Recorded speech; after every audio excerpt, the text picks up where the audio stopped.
Panginoon po naming Diyos, naririto na pong muli ang iyong mga anak. Magkakalayo man po ang aming mga dako, sapagkat nagkalat kami sa iba't ibang panig ng mundo.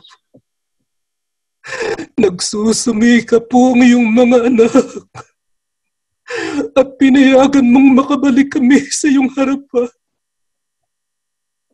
upang magpatuloy po ng aming mga ginagawang paglilingkod sa iyo. Sambahin ka po namin at patuloy na paglingkuran. Kahit po sa ganitong teknolohiya at abang-abang aming mga dakong kinaroroonan, mamasdan mo po ang aming mga puso at kaluluwa. Buong puso, buong kaluluwang naghahandog sa iyo ng mga pagpupuri at pagpapasalamat, sapagkat hanggang sa ngayon sa mga sandali pong ito, ikaw po ang tumutulong sa iyong mga anak. Ikaw po ang patuloy na kumakalinga sa amin. Patuloy mong ipinadadama sa amin ang iyong walang hanggang pagmamahal. Gayon pa man, Ama, nagkulang kami at nagkasala sa iyo. Naririto po ang iyong mga anak. Sumusuko. Nagbabalik loob sa iyo. Patawad po, Ama. Patawad sa marami naming pagkukulang at kasalanan. Minsan pa, mamawa ka. Abutin mo kami ng iyong makapangyarihang kamay. Iyakapin mo kami, Ama. Patunayan mo. Nililinis mo kami sa aming karamihan. Pinagiging dapat mo kami sa kabanalan po ng aming ginagawang pagsamba sa iyo. Aming Ama, sa mundong aming pinaglalakbayan, napakaraming hirap at mga tiisin. Nakikita mo kaming nagdadalamhati. Nakikita mo kami sa matinding kalambayan. Mayroon kang mga anak na tumakas at iniwan ang kanilang sariling bayang sinilangan. Iniwan ang kanilang mga tahanan. Ang iba'y winasak at tinagaw. Ama, salamat po ng marami sa iyo. Buong-buo pa rin ang aming pagtitiwala sa iyo at pag-asa. Sumasampalataya kami. Hindi ito ang aming bayan. Ang bayan namin ay ang bayang banal. Ang tahanan po namin ay ang tahanan inihahanda ng aming Panginoon.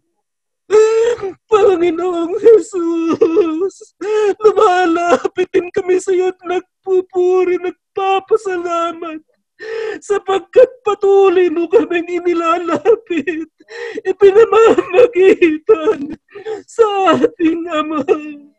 Kaya't tinirinig niya ang aming mga panalangin. Aming Ama, patuloy mong palakasin ang aming pananampalataya. Patibayin pa ang aming pag-asa.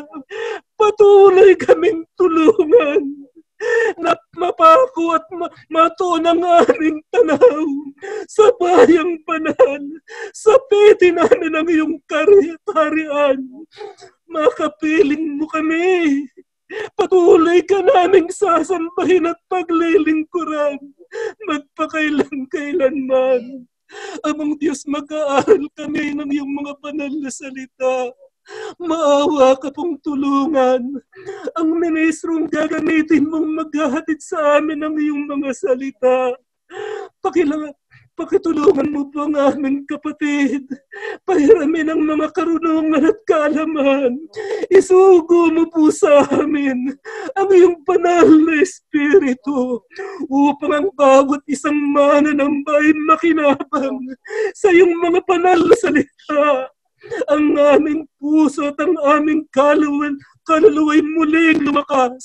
Makapagpatuloy po sa masigla at tapat na paglilingkod sa iyo. Ama, pinasbasan mo na po ang iyong mga anak. Ipinagkaloob mo po ang aming mga pangangailangan. Maghahari ka po sa aming kalagitnaan. Kapiling ka namin sa bawat sandali ng aming buhay. Tinatanggap mo po ang aming mga pagpupuri at pagpapasalamat. Tinatanggap mo po ang aming pagsamba, sapagkat ang lahat ay amin pong ipinagmamakaawa. Sa pangalan ni Jesus, dakila po naming tagapagligtas. Amen.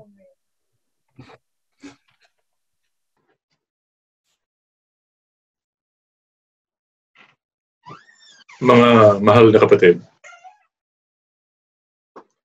kung meron pong magtanong sa inyo, ano ang masasabi ninyo sa aklat ng mga awit? Maaring ang iba po sa atin ay magsasabi na ang aklat ng mga awit ay naglalaman ng mga awit ni David. Tama po yon. Ang mas malawak po na description ng aklat ng mga awit ay ito. Ang aklat ng mga awit ay isang aklat ng banal na pahayag, divine revelation, na naglalaman ng expressions, sentiments, feelings, impressions, experiences ng mga taong pinapaging matuwid ng ating Panginoon Diyos. Subalit, mga mahal na kapatid, meron pong mas mahalaga na dapat nating malaman tungkol sa aklat ng mga awit. Ano po ang mas mahalaga tungkol sa aklat ng mga awit na mahalagang malaman at paniwalaan ng mga anak ng Diyos? Pakinggan po natin ang sagot ng ating Panginoon Jesucristo sa Lucas 24, mga talatang 44 hanggang 45, ganito po ang nakasulat. Pagkatapos ay sinabi niya sa kanila, "Ito ang aking mga salitang sinabi ko sa inyo noong ako'y kasama pa ninyo, na kailangang matupad ang lahat ng mga bagay na nakasulat tungkol sa akin sa kautusan ni Moises, sa mga propeta, at sa mga awit." At binuksan niya ang kanilang mga pag-iisip upang maunawaan nila ang mga kasulatan. Mga mahal na kapatid, narinig po ninyo? Ano po ang mas mahalaga tungkol sa aklat ng mga awit na mahalagang malaman at paniwalaan natin? Ang sabi po ng Panginoong Jesucristo, ang lahat ng mga bagay na sinabi tungkol sa Kanya sa mga awit, sa kautusan ni Moises, at sa mga propeta ay kailangang matupad. Mga kapatid, ang salita po ng ating Panginoon Jesucristo ay maliwanag na katunayan na si Kristo ay nahayag sa lumang tipan. Si Kristo ay nasa isip ng mga sumulat ng mga aklat ng mga awit, bagamat hindi pa siya ipinapanganak. Ito po ang mahalaga na ating tandaan tungkol sa aklat ng mga awit. Ang ating Panginoong Hesus ay binabanggit sa mga awit at natupad ang mga pahayag ukol sa Kanya sa aklat na ito. Dahil tayo po ay tagasunod ng ating Panginoong Hesus, mahalaga po na ating basahin at pag-aralan ang aklat ng mga awit.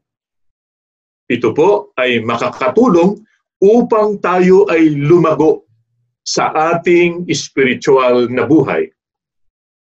Ito po ay makakatulong upang ating i-focus ang ating kaisipan kay Kristo na ating Panginoon.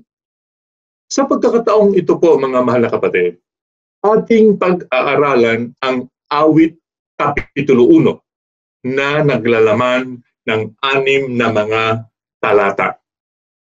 Ano po ba ang sinasabi sa talatang 1? Inyo pong pakinggan at akong mabasahin.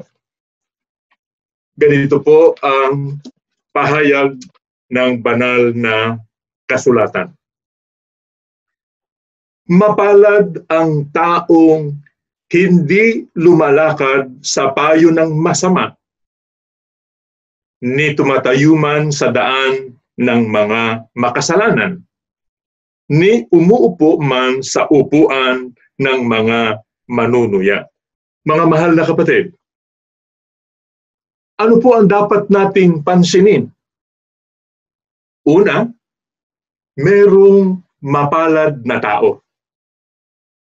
Ikalawa, merong taong masama na nagbibigay ng payo. Pangatlo, merong mga makasalanan. Pang-apat, merong mga manunuya. At panglima, merong payo na ibinibigay upang ang tao ay maging mapalad. Ano po ang tagubilin sa atin? Huwag sumunod sa payo ng taong masama.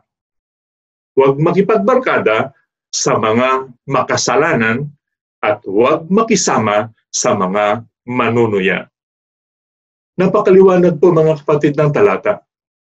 Pwede nating ma-identify kung sino ang taong masama na nagbibigay ng pangaral o payo. Pwede nating i-pinpoint kung sino ang mga makasalanan at manunuya, ang mga mang-uusig sa ating panahon. Mga mahal na kapatid, sundin po natin ang payo sa atin upang tayo po ay maging mapalad. Sa ibang salin po ng Biblia, ang salitang mapalad ay isinalin na masaya. Sa makatwid, upang tayo po ay maging masaya, huwag tayong sumunod sa masama. Sino po ang taong masama? Laliman natin po ang ating pag-aaral. Sino po ang taong masama na nagbibigay ng payo sa panahon nating ito? Para sa ating kaalaman, ay ipinakikilala ng Biblia kung sino ang masamang tao. Sa gayon, pwede natin siyang ma-identify. Ang deskripsyon ay maliwanag na tumutukoy sa kanya. At yan po ang karagdagang katunayan na ang mga nagaganap ngayon sa ating panahon ay matagal nang nakasulat sa panahon pa ng lumang tipan. Ano po ang pagpapakilala ng Biblia sa taong masama? Sa awit 50, chapter 50, mga talatang 16 hanggang 20, ganito po ang nakasulat, atin pong pakinggan. Ngunit sa masama ay sinabi ng Diyos, anong karapatan mo upang ipahayag ang aking mga tuntunin o ilagay ang aking tipan sa iyong bibig? Sapagkat ang disiplina ay kinapupuotan mo at iyong iwinawaksi ang aking mga salita sa likuran mo. Kapag nakakakita ka ng magnanakaw, ikaw ay natutuwa sa kanya at sumasama ka sa mga mangangalo niya. ibinibigay mo sa iyong bibig ang malayang paghahari ng kasamaan at ang iyong dila ay kumakatha ng pandaraya. Ikaw ay umuupo at nagsasalita laban sa iyong kapatid. Iyong sinisiraan ang anak ng iyong sariling ina. Mga mahal na kapatid, hindi po ba familiar ang binabanggit na ito sa Biblia? Ano po ang palatandaan? Signs na ibinigay ng Diyos upang makilala ang taong masama. Kung yung napansin mga kapatid, sinabi ng Diyos, wala kang karapatan. Walang karapatan ng taong ito na ipahayag ang kanyang mga tuntunin o kautusan. Hindi po lehitimo ang taong ito. Bakit? Sapagkat ang sabi ng Diyos, iwinaksi ng taong masama. Iwinaksi. Ibig sabihin, hindi sinunod ang kanyang salita o tagubilin, tinagubilinan ang taong ito. Sa ating panahon, may tagubilin bang tinanggap ang leader na ito? Meron. Kanino niya tinanggap ang tagubilin?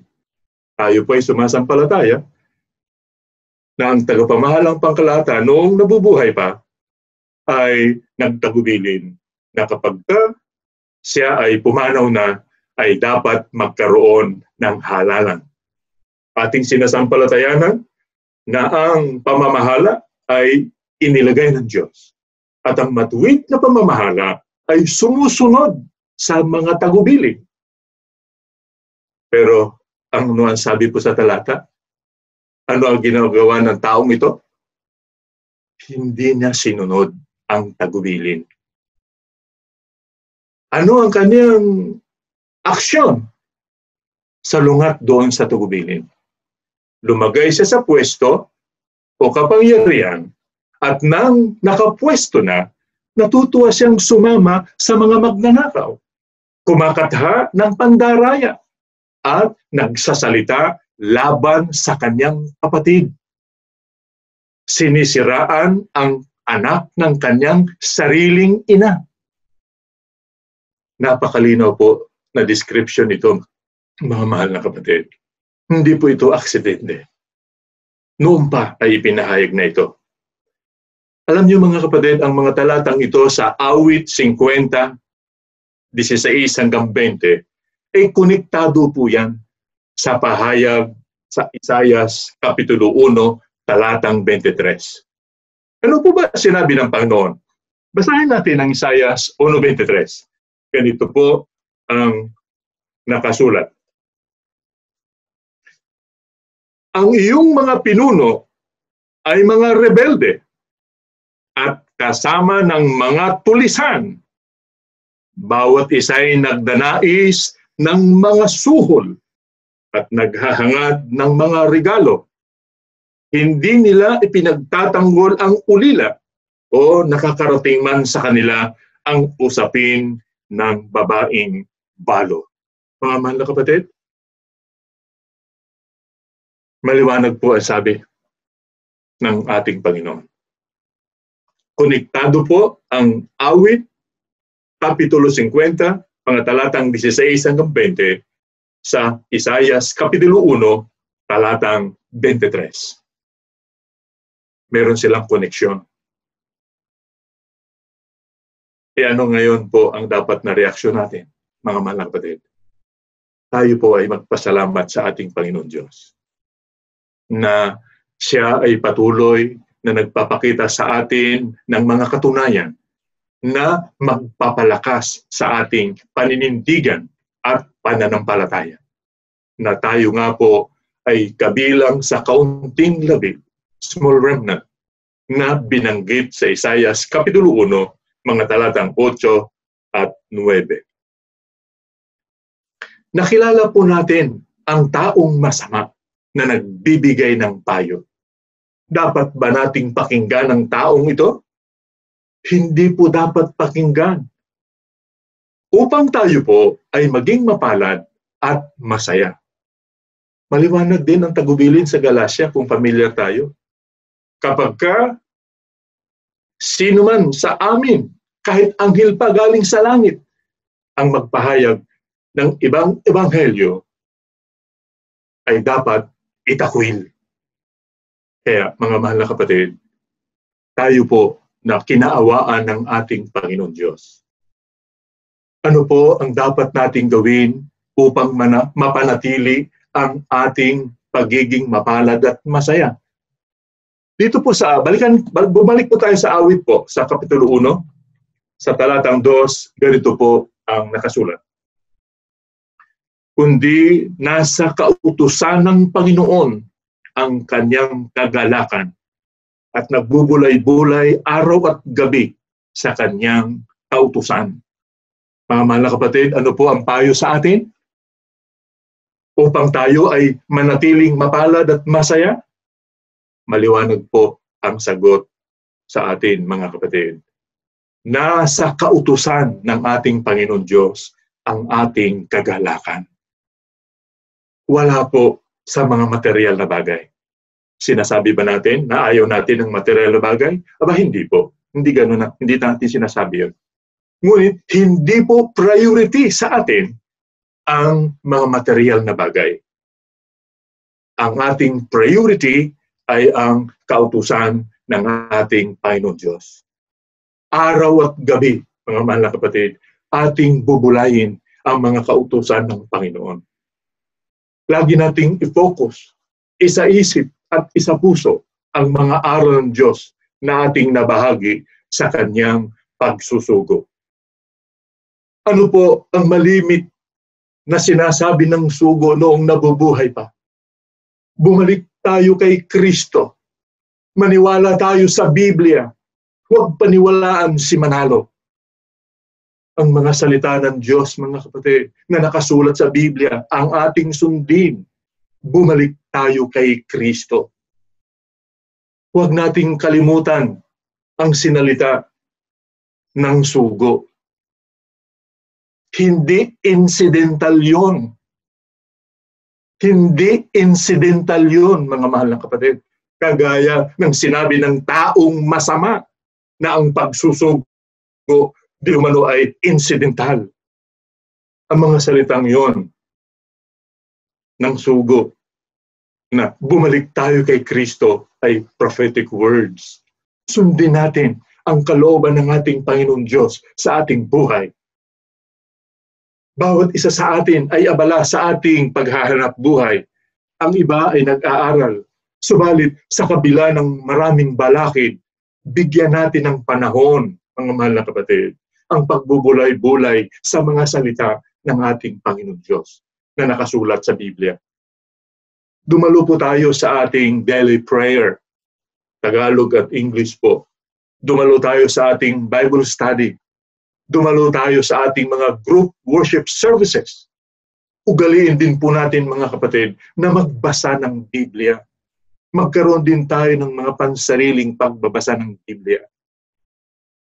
Sa atin pong sama-samang pananalangin araw-araw ay ating maipapakita sa ating Panginoong Diyos ang ating pagkakaisa na siya ay sambahin at papurihan. Sa ating pag-aaral at pagbabasa ng mga salita ng Diyos, mga mahal na kapatid, nakikipag-usap sa atin ang Panginoong Diyos. At sa atin pong mga pananalangin, tayo po ay nakikipag-usap sa ating Panginoon Diyos. Ito po ang payo sa atin ng sumulat ng aklat ng mga awit na ating bulayin ang mga salita ng Diyos araw at gabi. Kapag ang ating kagalakan ay nasa mga salita ng Diyos, kapag tayo po ay bumalik kay Kristo, ano po ang mangyayari sa atin? Ganito po ang pahayag sa talata 3 ng awit kapitulo 1. Siya ay gaya ng isang punong kahoy na itinanim sa tabi ng agos ng tubig, na nagbumunga sa kanyang kapanahunan, ang kanyang dahon na may hindi nalalanta, sa lahat ng kanyang ginagawa ay nagtatagumpay siya. Mga mahal na kapatid, kapag tayo po ay nagagalak sa mga salita ng Diyos, kapag tayo po ay bumalik sa ating Panginoong Hesukristo, ang Panginoong Hesukristo ang payagan nating maghahari sa ating buong pagkatao. Tayo ay naging kay Kristo at laging merong Kristo sa ating buhay, tayo ay gaya ng isang punong kahoy na itinanim sa tabi ng agos ng tubig. Maaring ang puno ay makasagupa ng matinding bagyo o ng pagkatuyo. Subalit kapag ang puno ay matindi ang pagkakaugat, hindi po ito basta-basta malalanta. Ang puno ay magbubunga sa kanyang kapanahunan. Tayo lamang po ay magtiis at magtyaga. Hintayin ang ating pamumunga dahil ang pangako ng Diyos ay tiyak. Hindi siya nagsisinungaling. Nangako siya na tayo ay papagtatagumpayin. Maaring tayo po ay pasaganain ng Diyos. Bigyan tayo ng material na kasaganaan kapag ito ay magdudulot sa Kanya ng kaluwalhatian. Subalit, ang tiyak po, tayo ay pasasaganain sa ating spiritual na buhay at pamumuhay. Kapag ang salita ng Diyos ang naghahari sa ating buong pagkatao. Tandaan lamang natin mga kapatid, na ang material na kasaganaan na galing sa kasamaan ay hindi nakalulugod sa Diyos. Hindi dapat kainggitan yung mga tao na nagkamal ng material na bagay sa pamamagitan ng pandaraya, panluloko, pagnanakaw. Lalo pat ang ginagawa ay ninanakaw ang tabangbayan ng iglesia. Hindi natin papayagan ng gayon. Yun ang ating ine-expose. Hindi natin kinakalaban ng iglesia. Bakit? Sapagkat tayo na mismo ang iglesia. Ang ating kinakalaban ay ang mga maling gawain, mga maling sistema na hindi po katulad ng sa panahon ng sugo at sa panahon ng KRD. Ano po ang tiyak na sasapitin ng taong masama? Taong masama nagbibigay ng pangaral kapag hindi siya magsisisi.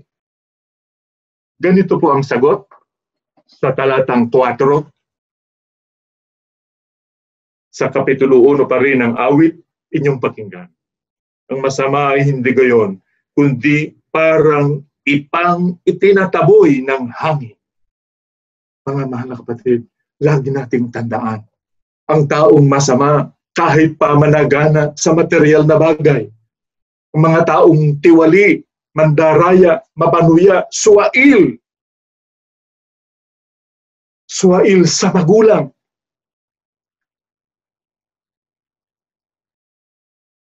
Sariling kapatid ay inaapi. Tinutugis ang ayaw sumunod sa kanyang mga katiwalian. Mga mang-uusig. Ano po ang mangyayari sa kanila?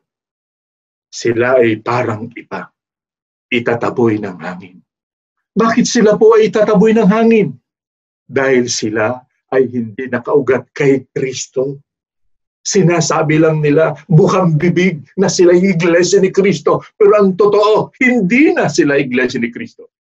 Sabagat ang iglesia ni Kristo, hindi gayon. Hindi ganon ang uri ng pamumuhay ng isang iglesia ni Kristo.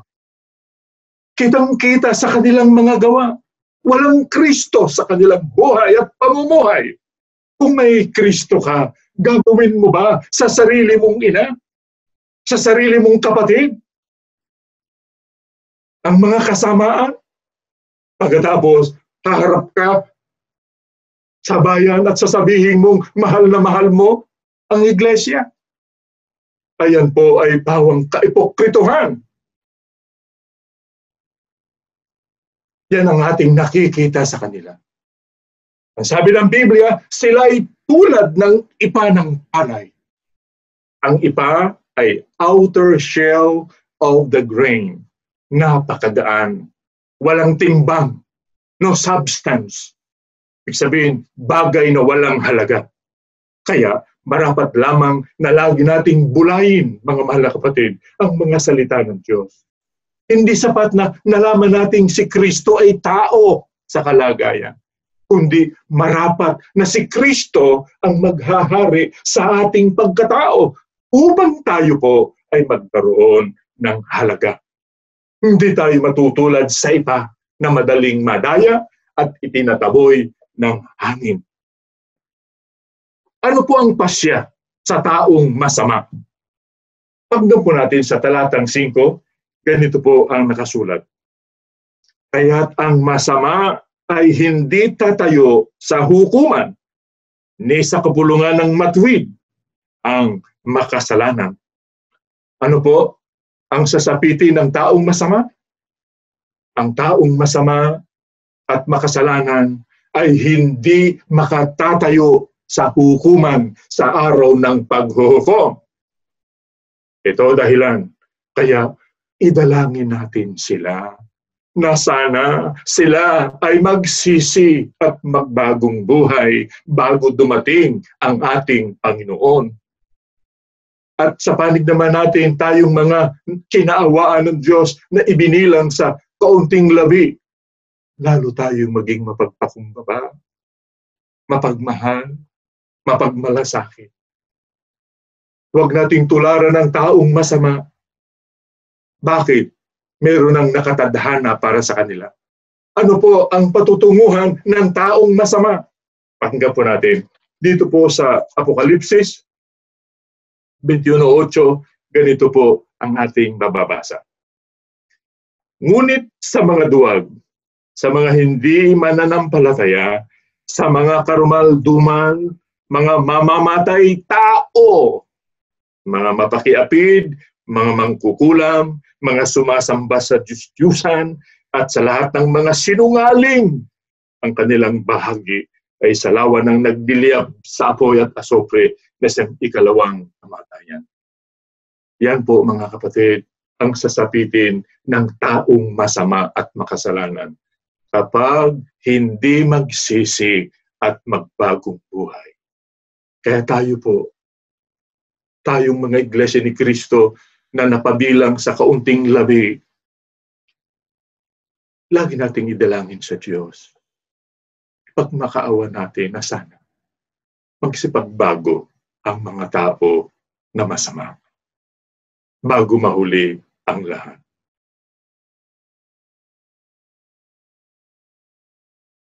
Huwag nating hayaan na tumulad sa mga taong ito dahil ikapapahamak po sa atin yun. Anong marapat natin gawin? Sundin natin ang sinasabi sa atin. Lumakad po tayo sa mga kautusan ng ating Panginoon Diyos. Atin pong laging bulayin ang mga salita ng ating Panginoon. Paano po ang sabi sa atin kapag ito'y ating ginagawa? Pakinggan natin sa talatang 6 sa Aklat ng Awit, Kapitulo 1, ganito po ang sinasabi. Sapagkat ang lakad ng matuwid, ang Panginoon ang nakakaalam, ngunit mapapahamak ang lakad ng makasalanan. Mga mahal na kapatid, alam ng Diyos ang ating mga lakad. Alam niya ang uri ng ating pagkatao. Alam niya ang ating pamumuhay. Nagbabantay sa atin ng Panginoon Diyos, mga mahal na kapatid. Alam niya ang ating mga suliranin. Alam niya ang ating mga hinaing sa buhay. Huwag tayong malungkot at mag-alala. Kahit tayo po ay iniinsulto at pinag-uusig. At ang masakit pa, ang mga nanginsulto sa atin, nanguusig sa atin, ay mga dati pa nating kasamahan. kapamilya pa natin ng iba. Mga dati pa nating natulungan. Sa ngayon, nang tayo manindigan sa panig ng katwiran, kinakalaban nila tayo. Winiwikaan tayo ng iba't ibang sali-saling masama. Kung ano-anong tawag sa atin. Okay lang po yun, mga kapatid. Bakit? Katuparan yun. Tayo nga ay totoong alagad ng ating Panginoong Jesucristo. Anong marapat na ating gawin, mga mahal na kapatid? Makinig tayo sa ating Panginoong Jesucristo. Meron siyang sinabi, noon pa, binanggit na niya sa unang mga alagad, unang mga tagasunod, 1,000 taon na ang nakalipas. Ang mga salitang yon ay para din sa atin ngayon. Ating tanggapin at sampalatayanan ng Panginoong Jesucristo sa ating buhay. Hindi lang po sapat na nakarinig, nakaalam na may Kristo. Kailangan pong payagan natin si Kristo ang mananahanan sa ating pagkatao. Ang Panginoong Jesucristo ay kinikilala ng mga propeta. Siya ay binabanggit sa kautusan ni Moises at sa mga awit. Hindi pa siya ipinanganak niyan, pero ipinakita na nila ang kanilang taus-puso na pagkilala. Kaya tayo sa mga huling araw na ito, si Kristo po ang lahat-lahat sa atin. Ano po ba sinabi ng ating Panginoong Kristo? Pakinggan po natin dito po sa Mateo. Sa 5:3 hanggang 12, ganito po ang ating mababasa. Mapapalad ang mga dukha sa Espiritu, sapagkat kanila ang kaharian ng langit. Mapapalad ang mga nahahapis, sapagkat sila ay aaliwin. Mapapalad ang mga mapagpakumbaba, sapagkat mamanahin nila ang lupain. Mapapalad ang mga nagugutom at nauuhaw sa katwiran, sapagkat sila ay bubusugin. Mapapalad ang mga mahabagin, sapagkat sila'y kahahabagan. Mapapalad ang mga may malinis na puso, sapagkat makikita nila ang Diyos. Mapapalad ang mga mapagpayapa, sapagkat sila ay tatawaging mga anak ng Diyos. Mapapalad ang mga inuusig dahil sa katwiran, sapagkat kanila ang kaharian ng langit. Mapapalad kayo kapag kayo ay nilalait, inuusig, at pinagsasabihan ng sari-saring kasamaan na pawang kasinungalingan dahil sa akin. Maggalak kayo at magsaya, sapagkat malaki ang gantimpala ninyo sa langit, sapagkat gayon din nila inusig ang mga propeta na nauna sa inyo. Mga mahal na kapatid, narinig ba natin sa ating isip at puso ang sinasabing ito ng ating Panginoong Jesucristo? Dapat ba tayong malungkot kapag tayo inuusig, pinagtatawanan? Katulad nung hindi pa natin naliwanagan ang tunay na dahilan? Hindi po. Ngayong naging maliwanag sa atin, kaya tayo inuusig dahil nanindigan tayo sa panig ng katotohanan, ng katwiran. At inuusig tayo, maggalak. Nasabi ng ating Panginoong Jesucristo, maggalak kayo at magsaya.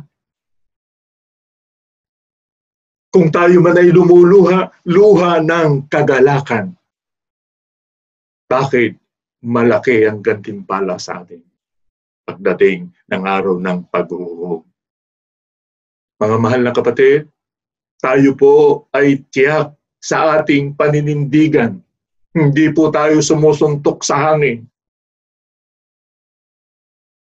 Meron tayong espiritu ng propesiya at patotoo ng Panginoong Jesucristo.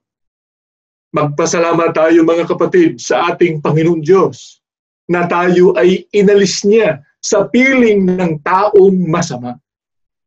Dapat ngayon po, mga mahal na kapatid, tayo ay payapa na Nagagalak dahil tayo ay nakatitiyak. Mayroon tayong Kristo sa ating buhay. Anumang sitwasyon ng buhay meron tayo, ay huwag tayong mabalisa. Mga mahal na kapatid, kasama natin ang ating Panginoon Diyos. Dapat lagi tayong handa sa muling pagparito ng ating Panginoon at tagapagligtas. Lagi nating sabihin sa Diyos ang ating mga naging pagkukulang. Sapagkat tayo yung mga tao, hindi tayo perpekto. Tayo nagkakamali. Magsisi po tayo at magbagong buhay. Sikapin nating mabuhay na may pag-ibig. Lagi tayong magpakumbaba sa lahat ng tao. Lagi nating sambahin ang ating Panginoon Diyos sa Espiritu at katotohanan. Lagi nating ihayag ang kadakilaan at kapurihan ng ating Panginoon Diyos. Lagi tayong sabik na maghintay sa nalalapit na pagdating ng ating Panginoon at tagapagligtas. Mga mahal na kapatid, tumayo po kayo at tayo ay mananalangin. Panginoon po namin Diyos, maraming salamat po sapagkat damang-dama namin ang iyong pagmamahal, ang pag-ibig mo sa amin. Kahit kami po ay maraming naging pagkukulang. Hindi mo pinapatulan ng iyong mga anak. Inuunawa mo po ang bawat isa sa amin. Ibinigay mo pa sa amin ang pagkaunawa tungkol sa mga kaganapang nagaganap sa kasalukuyang panahon. Noong umpisa, Ama, nalulungkot kami nang kami ay inalis sa sinagoga, nang kami ay mga pinagbibikaan ng mga masasakit, nang kami manindigan. Subalit ng amin pong mapag-isip at bulayin ng iyong mga salita, nakita namin na dapat kaming magalak sa mga naganap sa aming buhay. Sapagat ito ang patotoo na kami ay mga anak mo, kami ay mahal mo, kaya pinayagan mong mangyari ang lahat ng ito para kami ay manumbalik sa iyong bugtong na anak. Sa iyong bugtong na anak kami lubos magtiwala. Sa Kanya ilagak ang aming buhay, ilagak ang kapalaran ng bawat isa, kapalaran ng aming mga anak. Amang Diyos na nasa langit, alalahanin mo po ang lahat ng mga anak mong nagsipangalat sa iba't ibang panig ng mundo. Panginoon, ikaw ang nakaalam ng lahat ng tiniis ng bawat isa. Subalit ngayong aming naliwanagan na kami ay iyong mga anak, ibinukod mo upang magpatuloy sa mga pagsamba sa iyo, maninindigan kami sa katotohanan at sa katwiran mo. Lagi kaming maging masaya sapagkat kami ay kabilang sa mga pinangakuan mo ng kaligtasan pagdating ng araw ng paghuhukom. Amang Diyos na nasa langit, pakialaala po ang sambahayan ng kapatid na Eranio Manalo. Saan man po sila naruroon, pakiingatan mo ang aming mga kapatid. Iligtas po sila mula sa kasamaan, sa masamang tao. Panginoon, pakialaala rin po ang kapatid na Angel at ang kanyang kasama na hanggang ngayon ay nasa bilangguan. Amang Diyos na nasa langit, parang awa po. Palayain mo ang aming mahal na kapatid. Ganun man, Ama, ang kalooban mo ang masusunod sa aming buhay. Kami lamang ay nakikiusap sa iyo. Panginoon, pakialaala rin ang aming mga anak. Pakibigay po ang kanilang mabuting kapalaran, ang kanilang mga ipinapanalangin sa iyo. Maawa ka, Ama, pakisagot ang dalangin ng aming mga anak. Panginoon Diyos, pakialaala lahat ng mga anak mo na tumutulong sa Help the Oppressed Foundation. Pagpalain ang kanilang buhay, pasaganain sila upang mayroong pang magamit sa mga pagtulong para kaming lahat ay sama-sama na nagpupuri sa iyong napakabanal na pangalan. Ama naming Diyos, sumasampalataya kami. Nagbasbas ka sa lahat ng kasama ngayon sa pagsambang ito. Pagpalain ng pamilya ng iyong mga anak. Ikaw ang magkakaloob ng mga pangangailangan. Ikaw ang magpapagaling sa lahat ng mga may karamdaman. At sa mga walang hanap buhay, ikaw po, Ama, ang magkakaloob sa kanila ng trabaho upang, Panginoon, may magamit para sa paglilingkod sa iyo. At sa lahat ng mga pinag-uusig, sa mga lahat ng mga pinagdududahan, kaawaan mo po, dakilang Ama, na sana maayos ang buhay ng bawat isa. Kaming lahat ay maging mapayapa sa aming mga paglilingkod sa iyo. Lubos kaming sumasampalataya, dakilang Diyos. Nagbasbas ka sa lahat ng iyong mga anak. Sa pangalan po ni Kristo Jesus na aming Panginoon at tagapagligtas. Amen.